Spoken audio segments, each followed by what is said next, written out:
নমস্কার, স্টেলার দিদুন বাড়িতে সবাইকে স্বাগত। এটা তোমরা রং দিয়ে তো কোনো রেসিপি নিশ্চয়ই খাওনি, তবে অনেক ধরনের পকোড়া খেয়েছো। আজ আমি রং দিয়ে রেসিপি তৈরি করব। সেটা হচ্ছে পকোড়া। দেখতে পাচ্ছ ইয়েলো রং, অনেক ধরনের রং আছে কিন্তু আমি ইয়েলো রংটাই নিয়েছি।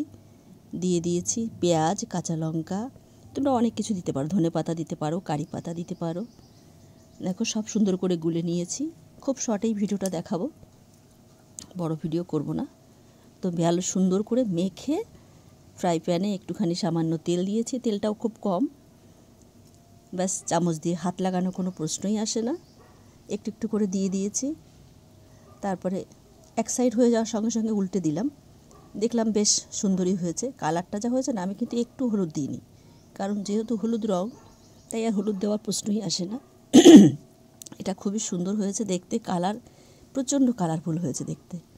তোমরা যে কোনো রং, এবার একটা কথা বলি, হয়তো সবাই ভাবছো যে রং দিয়ে কী করে আবার রেসিপি তৈরি হয়, রং কখনো খাওয়া যায়?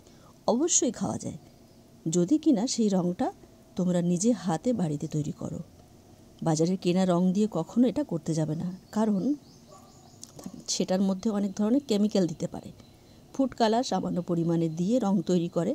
রং কিভাবে তৈরি করে, এই ইয়েলো রংটা আমি বাড়িতে তৈরি করেছি, এবং কিভাবে তৈরি করেছি সেটা যদি তোমরা জানতে চাও অবশ্যই আমি তোমাকে ভিডিও করে দেখাবো। তো দেখো, একটা স্টেলার জন্য একটা বানিয়েছি, কেমন হয়েছে জানিও। টাটা।